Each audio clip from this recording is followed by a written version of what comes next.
Alright, so the first Mortal Kombat 1 DLC Kameo character just dropped, and that is Tremor. And Tremor is an all-around very good cameo, and he works with just about every character in the roster. He makes you safe on block, he can start combos for you, he can extend combos for you, he can go ahead and help control the spacing and the neutral, and he can help you zone, and he can add some low attacks to your move list. So if you got a lot of overheads, you can do some low overhead stuff that's quite good. So yeah, all around Tremor is good, but he can be a little hard to get started with. So that's what the point of this guide. Get you started with Tremor, give you some ideas. So first things first, we have to go over his neutral assist, and that is transmute up, and transmute down is his down assist. And these are his ambushes. At least on the surface, they look like that's all he has for ambushes. And this is how you change his variation. So, Tremor always starts on the Aftershock Variation. If I do neutral assist, which is transmute up, that brings me to metallic. If I do neutral assist again, that brings me to crystalline. And if I do that again, it brings me back to Aftershock. And if I transmute down from Aftershock, it brings me to crystalline, which brings me to metallic, which brings me to Aftershock. And you can kind of just mash these and just keep cycling through them. But what you need to know is that Aftershock is essentially the middle variation. Above Aftershock is metallic. And below Aftershock is crystalline. And when you cycle through them, whether you're going up or down, it'll either metallic will bring you to the bottom variation, which is crystalline. And if you cycle down from crystalline, it'll bring you to the top variation, which is metallic. And of course, Aftershock is in the middle. So it goes Aftershock in the middle, metallic on top, crystalline on the bottom. You need to know that because cycling his variations is incredibly important to using Tremor optimally and as best you can, because he has something very, very interesting about his ambushes that I will show later. So first things first, when it comes to his assists, he has 3 assists in his Aftershock variation.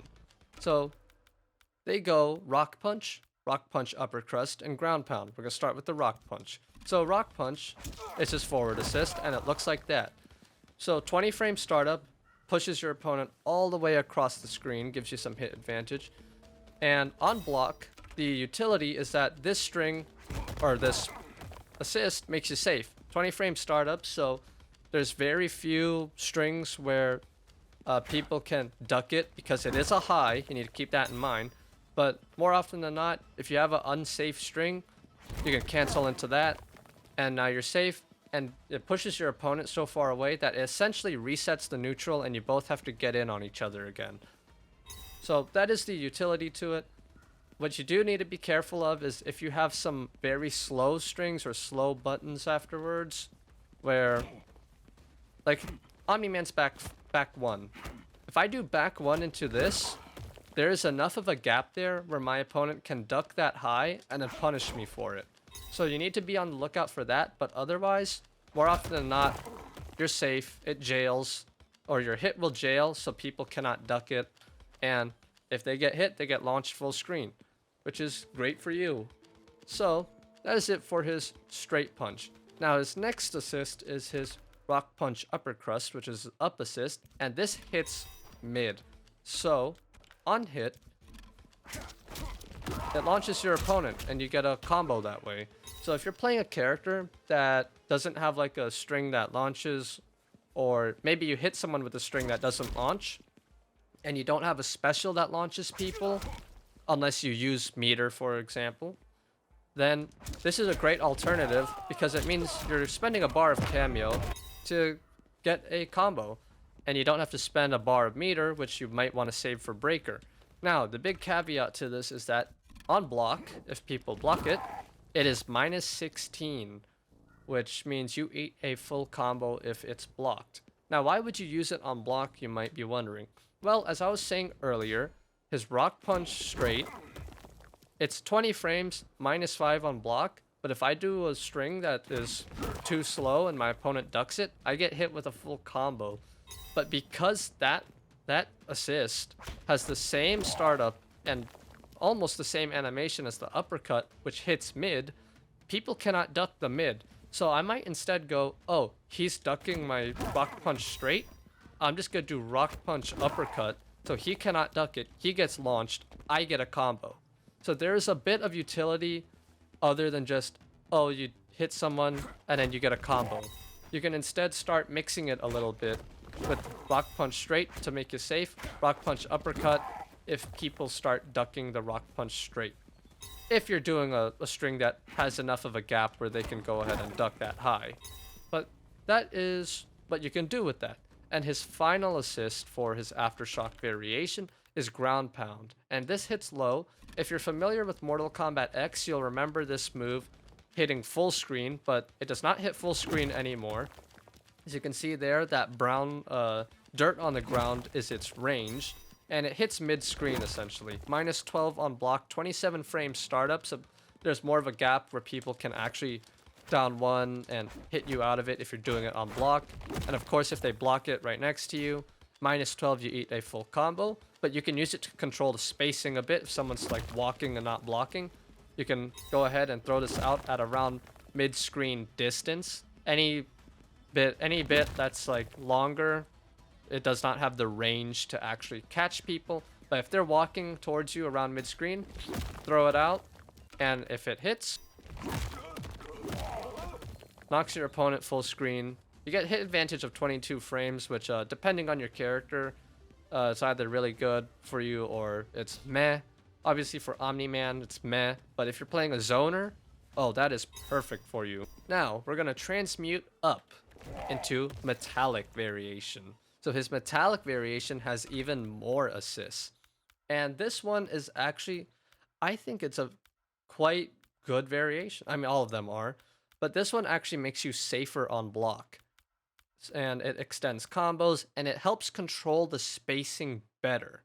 So first is his lava burst. This hits mid, and it's his forward assist. 29 frames of startup, which means it's really slow and people can jab him out of it. But as you saw there, if it lands, I get 42 frames of hit advantage. So I can play wake up. I can do, you know, wake up overhead, wake up low. If you're playing a character that's got setups like Rain, for example, you can go ahead and put the portal down, the Rain's low trap, and stuff like that. So all around, that metallic mid is just really good, albeit slow. And if it gets blocked, you're completely fine because it's +4 for you, which means you're open to doing things like if you got a far-reaching mid, like you're playing Havoc or something, you can go ahead and potentially hit someone if they try to walk forward afterwards. But again, caveat is that it's 29 frames, basically 30 frame startup. Your opponent can go ahead, recognize that you're in metallic and that you're gonna go for it, jab check you out of it, or just do a 1-2 string and you got hit with a combo. But otherwise, it is a very, very solid assist. Now, his next assist in Metallic Variation is Eruption. As you can see there, it says unblockable. Why is that? Well, it's just a combo extender. So if I hit my opponent, I can do, you know, something like that, and then, like, depending on, you know, your character, you'll be able to get something out of it. But I'm going to show you later how to actually use that mid combo from the air, because as you've probably noticed already, all of his assists, as it seems right now, you have to special cancel them. But that is not the case, and I will show you in a bit after we go through this. So his next assist is Rolling Rock. It's his back assist, and it's a low. There we go. So, hit advantage of 58, which is great. Helps control the spacing if, again, someone's just kind of walking back and forth here. They're not blocking. You can go ahead and throw that rock out and follow behind it if you want. But otherwise, it is a very, very solid projectile that helps control the neutral. Now, on block, it is also quite good. My bad. Still getting used to that. +4 on block, but it has that 38 frames of startup. So that means, again, very easy for your opponent to recognize that, jab check you, because all of the assists in Metallic Variation have enough of a startup where there is a gap where your opponent can just down one or just do a stand jab and hit Tremor out of it and hit you. So you need to be mindful of that, but otherwise if people aren't jab checking that, it's going to be your turn all day basically. So yeah, it is a very good assist. If you have overheads, you know, overhead strings, you could do instead of the overhead, go into that low.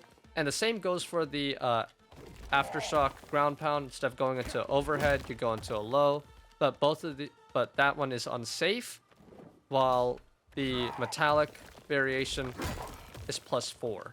And the final assist for the metallic variation is his rock toss. So it says hold, but what it means is hold from rolling rock, which is back assist. So when you do the back assist, you just hold your assist button and it becomes an overhead. Now the thing about the overhead is that the arc at which it hits means you can't hit people right next to you. You basically have to be around full screen for that overhead to land. But again, as you can see there, I wasn't at full screen, so it didn't land. But if I'm at full screen instead, it will land. Now on block, obviously, you get like no hit advantage as it says there, no block advantage. But yeah, again, it's another option for you to control the neutral. Because if people think you're gonna use rolling rock from full screen, they're gonna want to jump that. So instead of rolling it, just hit them out the sky. And of course, if it hits, you get some, you know, you just get like a bit of a stagger. Not really much. But again, this is a great neutral and space control tool that, again, it basically gives characters that don't have projectiles a projectile. And it's really good for that because a character like Omni-Man, for example, is always in your face. But if I want to close out a match, I can literally just zone with Tremor. So yeah, it is a very solid assist that works very well with the low rock toss. Now his final Kameo variation is Crystalline form, and he only has 2 assists here. He has Crystal Wall Punch and the Crystal Armor, which I'm sure many people know the Crystal Armor. So Crystal Wall Punch first and foremost. It's a high 25 frame startup, looks like that, 22 frames of hit advantage. Kind of does the same thing as his Rock Punch from Aftershock variation, just not as well. As you can see there, it's -8, so it's a little unsafer, and obviously the startup is 25 frames, which means depending on what you're doing, what button you're pressing and canceling into, there is a gap there where people can hit you out of it. But otherwise, you know, it just makes you safe, and that's kind of the use for it.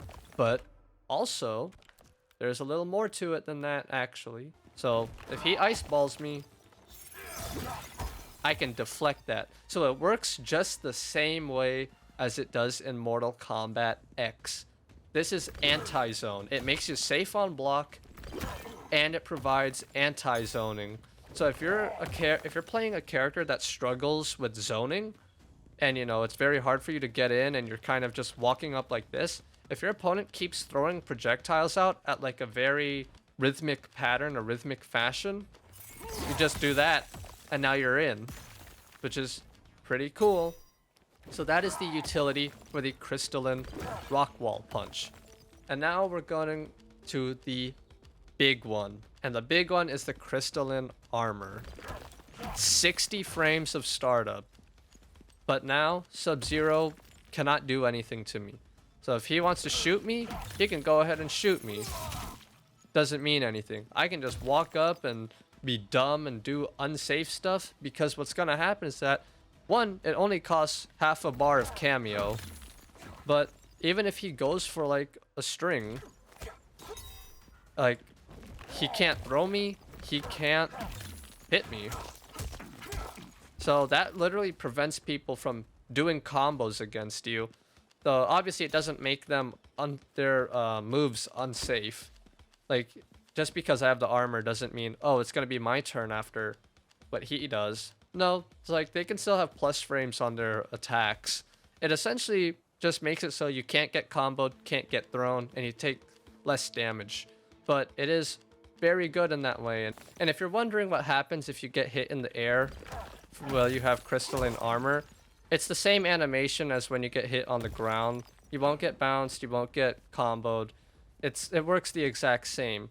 So yeah, crystalline armor is very good, but it has that 60 frames, which means basically what you're gonna be doing to get into that is you're gonna be sacrificing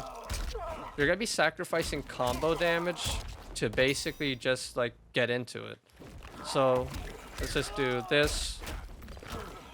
I'm gonna be doing stuff like that so that because that 60 frames of startup means my opponent basically gets to come in for free and hit me before Tremor can actually put the armor on. So best way is just to get a knockdown and do it, or do it in the middle of a combo instead of finishing out the combo. So again, you have that choice where you're gonna either sacrifice damage and get armor, or you're gonna go for the damage.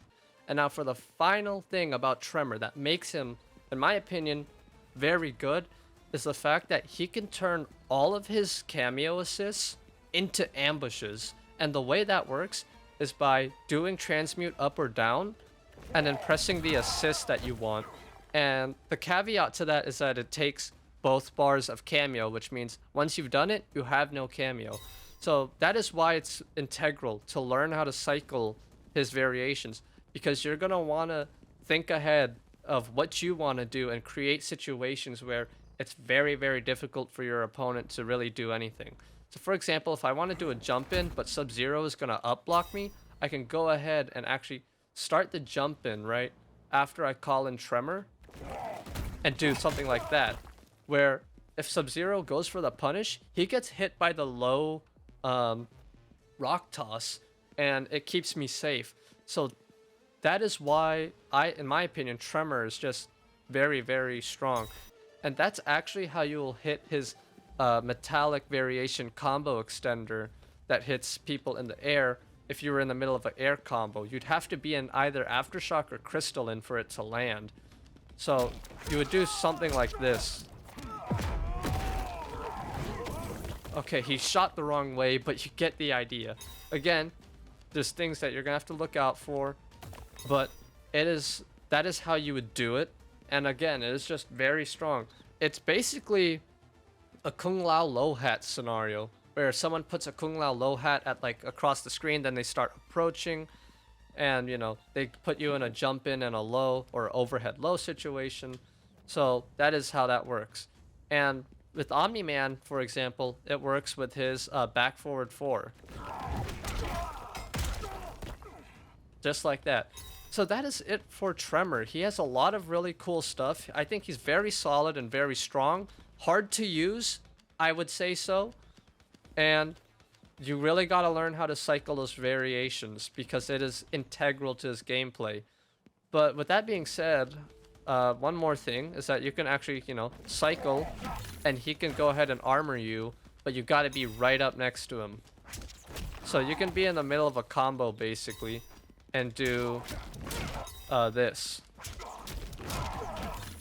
And he would armor you, but like I said, you gotta go ahead and be right next to him. And that only makes it an 18 frame startup. So yeah, do with that what you will. I hope this guide helped. And Tremor is awesome. I'm so happy he's back. And I'll see you in the next one, whenever that is.